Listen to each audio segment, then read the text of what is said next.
天気予報によると今夜が一番ひどいみたい。明日いっぱいも止まないらしいけど、もう少しマシになるそうだよ。そうですか。では明後日までは船は来られないかもしれませんね。ジョージ様の月曜日のお勤めに差し支えが出ないか心配です。台風が来ていることは知っていたからね。万一に備えて月曜日には予定を入れなかったから大丈夫さ。こう見えてもスケジュールは先読みできるタイプなんだ。George puffed out his chest, acting proud. Compared to the calm appearance George always had as the oldest cousin, he now looked amazingly like a little kid. Shannon chuckled at his abrupt contrast. さすが、やがては会社を起こされる方はしっかりしていますね。やっぱり会社を起こすというのは大変だね。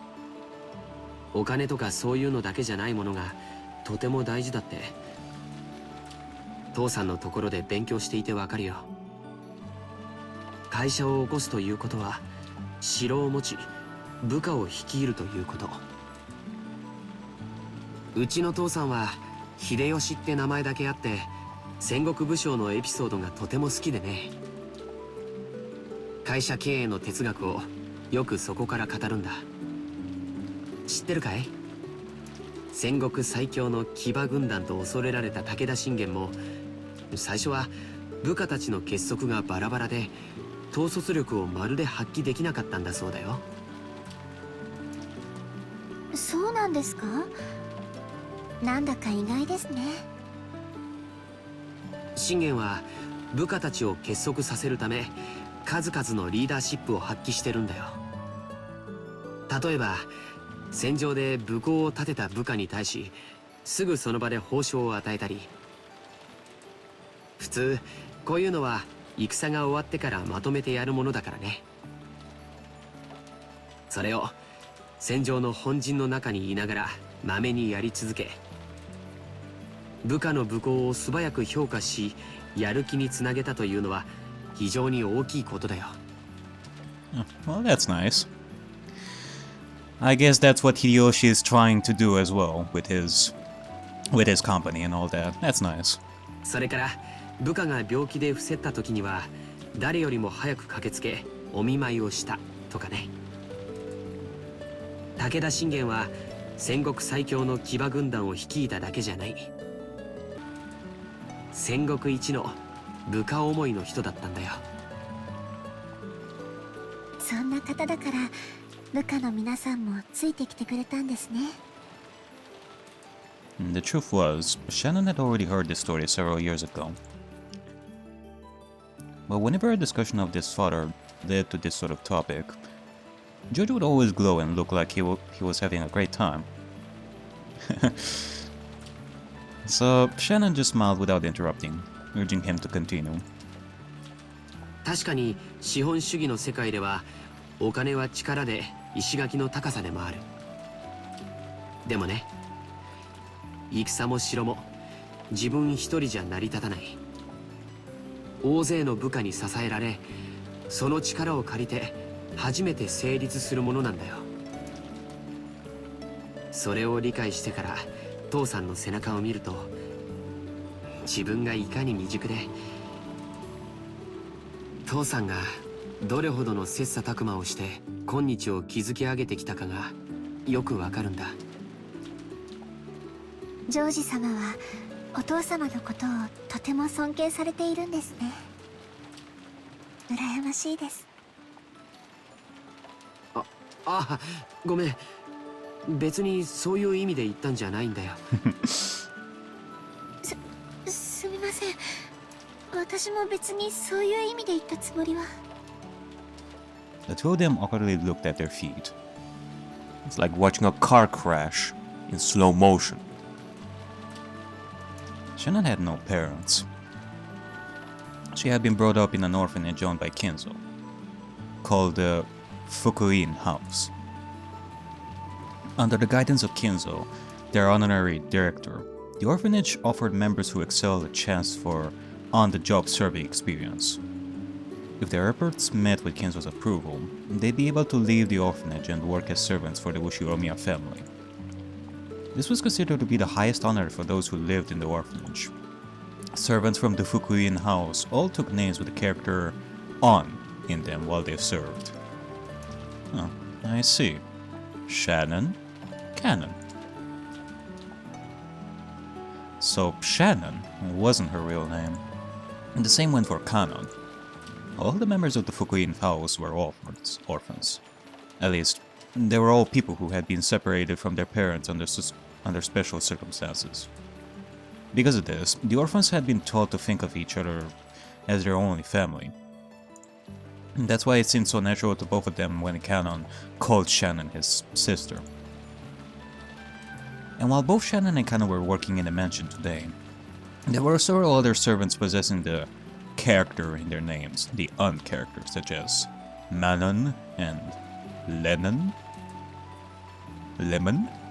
who often worked in a rotation schedule. I wonder if there was a servant before that was called Lemon.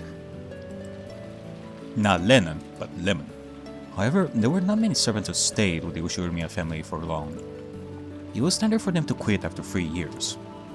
So you could probably say that Shannon, who had been working for 10 years, was a notable exception to the rule. Working as a servant for the Ushiromiya family was a heavy burden to bear, but the pay wasn't bad at all. I guess so. So yeah, what with the orphanage talk here, I guess it makes more sense that, well, since they're saying that Shannon worked here for 10 years and we know that Shannon is 16, yeah, that would mean that she was brought here since 6. Yeah, I guess so. Working for a full 3 years would earn more than what was needed to enter mainstream society. And given the fact that she worked here more than 3 years, for 10 years actually, that's actually quite something. She seems to be special in Kenzo's eyes. I wonder. That was why, even though the orphans realized what a harsh task working for the Ushiromiya family was, they still hoped to be accepted. Still, at 6 years, maybe the fact that Shannon managed to continue working for 10 years wasn't because she had more willpower than the other servants. Maybe she got stuck working for 10 years because she didn't have the courage to say she wanted to quit.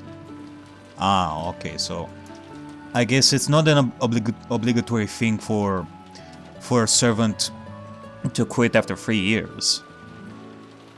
Actually, it won't really make sense why. It is up to the servant to see whether they want to stay for more than 3 years or not. Kenzo couldn't even trust his own blood relatives, and those excellent servants sent from the Fukuin house were the only ones he could rely on. Because of that, Kenzo would sometimes allow them to wear the family crest as servants under his direct control, and have them work close to him. もう勤めて10年近くになるんだっけ？だいぶお金も貯まったんじゃないかい？どうでしょう。別に私、買いたいものも特にありませんし。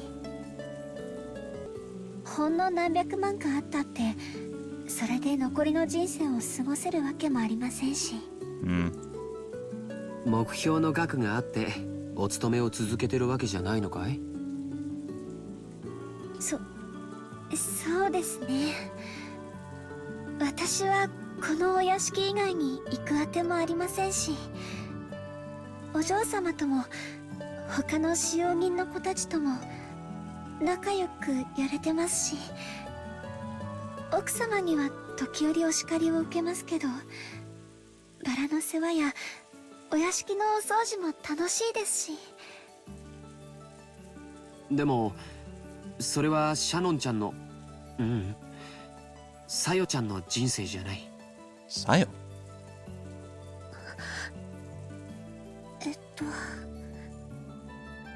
Shannon cast her eyes downwards when she heard her real name. She understood what George was trying to say and felt silent. Yeah. I mean, I guess you do see this place, this island as your home, Shannon, but I don't know, I think that you can do a lot better. Because, yeah, I don't know about living with Kinzo and, well, Kinzo is probably gonna die at some point, and there's no doubt about it, but I don't know if this place really suits you, Shannon, to live here for the rest of your life. 僕は成人し社会人になってからも勉強して分かったことがある。子供の頃僕らが思っていたほど人生は単調で短くないんだ。 All school-aged kids have certain fears they cannot shake. They wonder whether they will live the rest of their lives like sleepy classes after a monotonous and boring school day, spending their time in a carefree laziness without anything interesting happening until it's all over. However, life's only like that for underage students. Compared to a human's life, the time they spend as students is nothing more than a blink of the eye, the period where they break through the shells of their immaturity. The inside of the shell might be a hot, suffocating and boring world, but the world beyond that shell is vast and filled with limitless possibilities. 君の人生はまだシャノンという殻の中でしかないんだ。 Yeah. And I can definitely say that one day you're gonna break out of that shell and live a more happy, adventure-filled life, that's for sure. 君は自分の人生がこの生活のままずっと続いていくと勘違いしてるんじゃないかな。それは Shannon couldn't deny those words. She'd been unable to harbor any clear doubts about her lifestyle, and since she never had any hope or goals for changing herself, she had lazily continued living the way she always had. Yeah. Forget about considering yourself a furniture and such. No longer consider yourself a tool. One day you're gonna have your own life, Shannon. And if asked whether this life was satisfying, she wouldn't have been able to nod. She may have been intentionally averting her eyes from the truth. Without George's admonishments, she would have continued pretending not to notice as her real life slipped away bit by bit, neglected.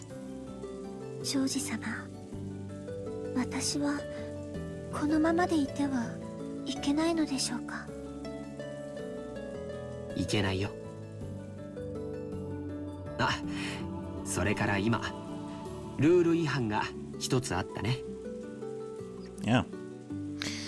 As far as we're seeing here, you're already one step into that adventure-filled life by being here, instead of following the orders.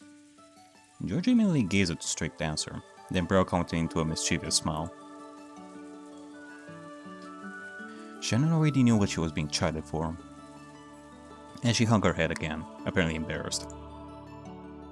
僕たちしかいないときは様はなしの約束だよ。Oh. 約束では聞けません。ですが、ご命令でしたら聞かないわけにはいきません。私は家具ですから。Bah. じゃあ命令だよ。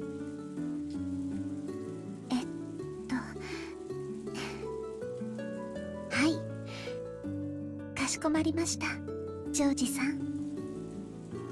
Shannon hung her head, her face red. She said George's name again, this time following it with son. うん。それでいいよ、さやちゃん。George smiled at Shannon, no, Sayo, to praise her small act of bravery. This short exchange alone made it clear how far back their relationship must have stretched. For a long while, the two talked as if the weather raging about them didn't even enter their thoughts. They talked about the many memories they built during their relationship that no one else knew about. Every once in a while, a flash of lightning would attempt to interrupt them, but this could sully neither the roses nor the time they spent blushing at each other. Oh.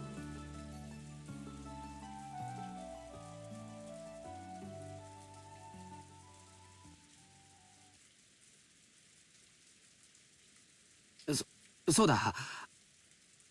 君に見せたいものがあって。なんでしょうか。George, who had been speaking eloquently, suddenly started to stutter. Watching him, Shannon seemed to guess something. George timidly searched through his pocket. Something got caught in the depths of his pocket, and just like the stuttering George, it took a while to get it out.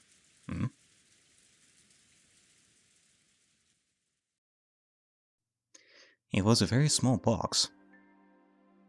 A small box covered in deep blue velvet. That peculiar shape was enough to tell anyone what was resting inside. Shannon had prepared her heart somewhat, certain beforehand that this was what he'd been planning. Whoa. Wait, hold on. Is it what I think it is? But even so, when she actually saw it, she couldn't avoid blushing once more. George opened the small box, took something out, and held it out for Shannon to take. これを君に受け取ってほしいんだ。このような高価なものは、お受け取りできません。受け取れない。いえ、こんなもの、私には、過ぎていて。さよ、これはお願いじゃない。命令だよ。この指輪を受け取って。ね。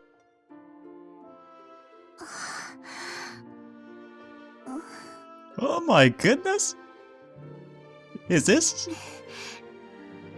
命令では従わなくてはなりません。Oh my goodness gracious! そうだね。いい子だよ。Shannon, not wanting to show her bright red face, timidly accepted a ring from George's hand while still staring at the ground. That ring wasn't a simple accessory. It was a noble object, meant since ancient times to be offered to a special woman under special circumstances. Therefore, while George could order her to take it, he could not order anything beyond that. Anything beyond that would depend not on an order, but on Shannon's, no, Sayo's own will. だから、ここからはもう命令じゃない。さよ、明日までに言葉でない形で返事がもらいたい。Oh! わかるね。 Man, tomorrow. I thought that maybe we would get an answer like right now. Well, okay, I understand that. Still, I'm I'm getting excited over here.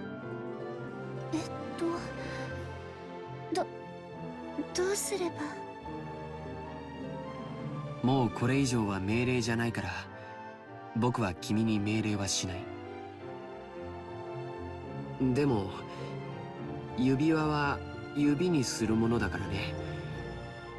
気に入ってくれたなら、好きな指につけてくれればいい。Shannon had only pretended not to know. Shannon had only pretended not to know. She already understood what he wanted her to do. But she was standing at a huge crossroads of her life. もうこんな時間だね。今夜はこれくらいにしよう。I guess so. Shannon is gonna have to make a huge decision over here. I hope that she's gonna make the right one. George turned away from Shannon, acting just a bit bluntly. 君に左手につけてほしいと命令することもできるかもしれない。君も命令されればそれに従えるという臆病な甘えがあるかもしれない。でも最後のここだけは君のさよの意志でしてもらいたいんだ。わかるね。はい。だからそれが命令。今夜よく考えて明日その返事を見せてほしい。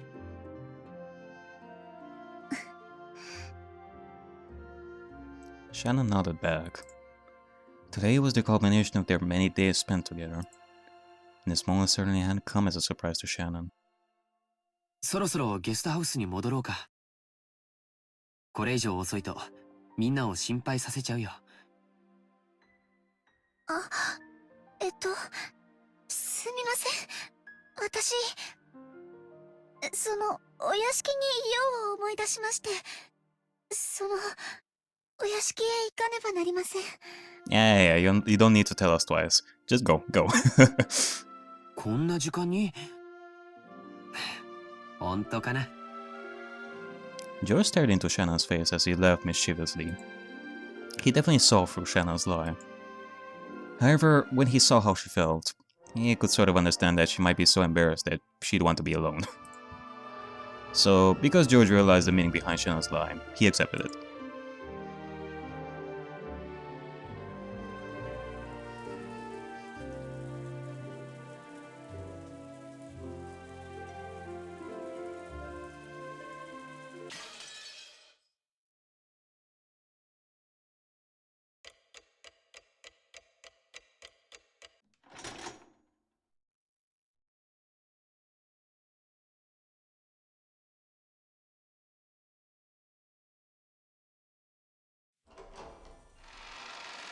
Shannon entered the entrance hall to the mansion with a tottering gait. A mixture of exaltation and uncertainty gave her a feeling that she couldn't easily describe. It swelled up in her chest until it felt like she was about to burst. After stopping for a second in front of the servant room to take a deep breath and calm her heart, she opened the door. Inside, Gora, who had been ordered to take the midnight shift at the mansion tonight, was absorbed in a worn-out crossword puzzle magazine. He looked up for an instant to see if one of the family had come, but when he realized it was a fellow servant, he returned to his puzzle as if nothing had happened. 源氏様より郷田さんのお手伝いにつくように言われてまいりました。ああ、そうですか。それは助かります。そろそろ戸締まりの見回りに行きたかったのですが、ここを開けてもいいものか困っていたのです。何しろ旦那様方の会合はまだだいぶ続きそうですからね。いつ何時お茶のご用命があるかもわかりませんし。そうですよね。ではどうしましょうか。私が留守番を。ではシャノンさん、申し訳ありませんが、お屋敷内の見回りをお願いします。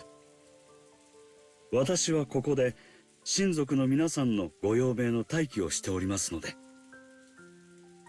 はい。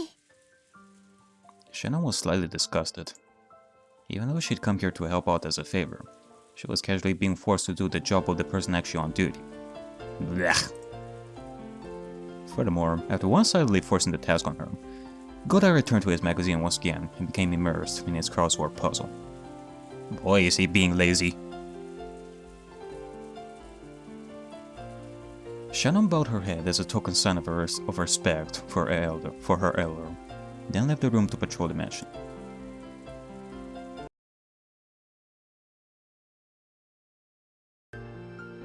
Thanks to her being a bit ticked off, she managed to suppress that floaty feeling she'd been having until just now. And anyway, she couldn't let Genji or Cannon see her looking like this. She wanted a little time to herself until her heart calmed down, so maybe going on patrol wouldn't be so bad.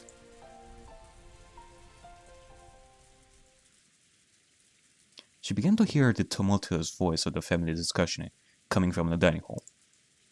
Someone was speaking at great length, only to be interrupted by someone else. The second person also began to speak in very long, drawn-out fashion, until yet another person interrupted.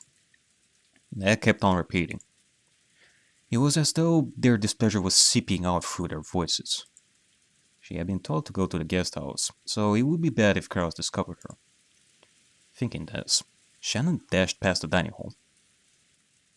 Then, she went along a prearranged route through the dark mansion, checking that all the locks were secure. She walked down the hall, checking each window. And there were no humans on Rokenjima other than those connected to the family, so looking up didn't really serve much of a purpose. No one had been in the habit of looking up at the Ushiromiya head family, at least not until Natsuhi had scolded them for being careless. The metal fixtures on the windows were ice cold, and as she checked them one by one, the glow in her heart seemed to cool down.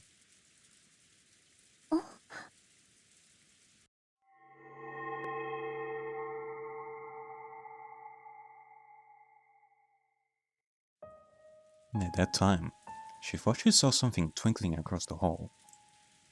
Twinkling? How could anything be twinkling through the darkness of the hall? She figured she must have been imagining it, but she still held her breath. Grasping a curtain, she fearfully gazed down the hall. However, other than the occasional crack of thunder brightening the hallway, she was unable to glimpse any flicker again. It must have been her imagination after all. Maybe her heart was so agitated that she'd seen something that didn't even exist. Shannon went back to checking the windows. However, a certain unnerving memory was resurrected in the back of her mind. It was that ghost story, which had been passed down amongst the servants who served the Ushiromiya head family. The mansion had two different masters, one of the day and one of the night. Beatrice, the master of the night, will sometimes fly around the mansion in the form of sparkling butterflies. And that was the story. Come to think of it, didn't Kanon Kuno say he'd seen it with his own eyes? Though he got sulky when I said he must have imagined it, and I refused to believe him. Could it possibly be true? The roar of the thunder gave no answer,